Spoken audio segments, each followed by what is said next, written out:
Assalamualaikum warahmatullahi wabarakatuh. Kami mahasiswi Pendidikan Teknologi Informasi.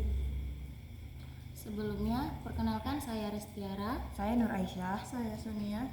Ingin mempresentasikan tentang Mesin Komputer dan Arsitektur SAP1. SAP1 adalah model komputer yang didesain sangat sederhana untuk mengajarkan konsep dasar arsitektur komputer.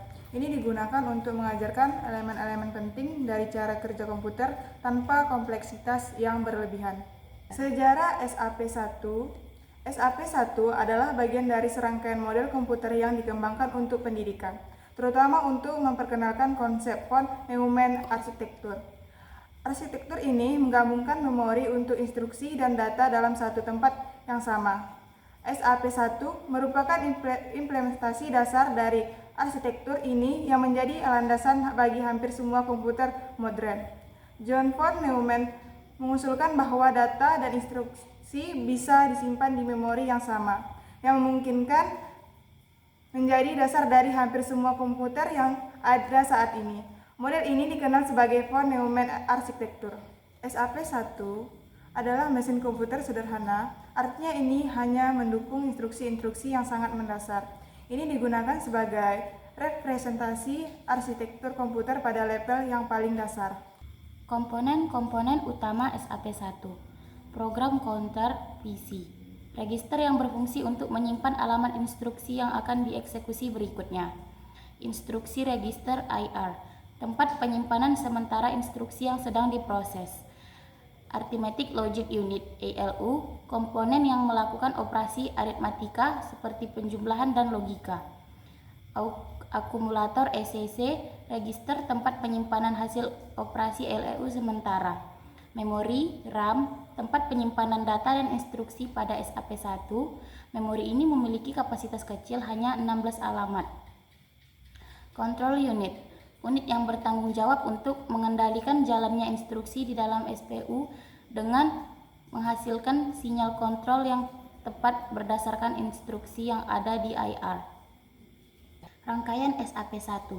SAP1 terdiri dari rangkaian digital yang sangat sederhana dan melibatkan berbagai komponen seperti register, LEU, RAM, dan bus data. Rangkaian inilah yang memungkinkan CPU untuk mengambil instruksi, memprosesnya, dan menyimpan hasilnya. Diagram rangkaian SAP1. Bus data, jalur yang digunakan untuk mentransfer data antar komponen dalam CPU. Register, tempat penyimpanan data sementara saat diproses.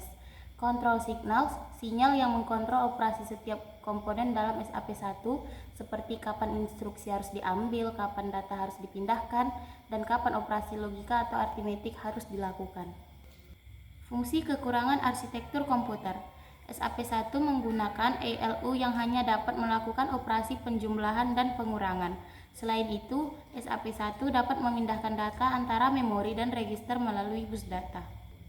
Contoh fungsi pada SAP1. Load akumulator LDA, memuat data dari RAM dan akumulator. Add, menambahkan nilai di akumulator dengan data dari RAM. Subtract, mengurangi nilai di akumulator dengan data dari RAM. Output, menampilkan hasil dari akumulator ke perangkat output. HLT, menghentikan eksekusi program. kelebihan SAP1, simpel dan mudah dipahami. Desain SAP1 sangat sederhana, sehingga sangat cocok untuk memperkenalkan konsep dasar arsitektur komputer kepada pemula. Langkah awal untuk belajar komputer modern, SAP1 adalah titik awal yang baik untuk memahami mesin yang lebih kompleks. Setelah menguasai konsep SAP1, seseorang bisa lebih mudah memahami komputer yang lebih canggih. Kekurangan SAP1 terbatas pada operasi dasar. SAP1 hanya bisa dilakukan operasi sederhana seperti penjumlahan dan pengurangan. Tidak ada dukungan untuk operasi yang lebih kompleks seperti perkalian, pembagian, untuk operasi logika yang lebih canggih. 2. Kapasitas memori terbatas. SAP1 hanya memiliki 16 lokasi memori yang sangat terbatas untuk menjalankan program yang lebih kompleks. Setiap lokasi memori juga hanya dapat menyimpan 8 bit data. Yang ketiga, kecepatan terbatas. Mengingat teknologi SAP1 sangat sederhana, kecepatan pemprosesnya jauh di bawah komputer modern. Komponen SAP1 mesin sederhana merujuk pada sistem SAP1 sebagai komputer yang sangat sederhana. Ini seperti SAP1 tidak dirancang untuk menangani proses yang kompleks. Yang kedua, RAM digunakan untuk menyimpan instruksi dan data yang akan diproses. Kapasitas RAM pada SAP1 sangat terbatas, yaitu 16 kali 8 bit, yang berarti hanya dapat menyimpan 16 instruksi atau data dengan masing-masing 8 bit.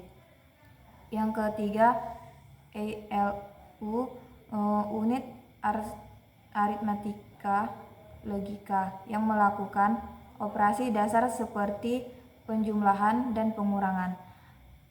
ALU adalah salah satu komponen kunci dalam CPU yang bertugas melakukan perhitungan matematis dan logis.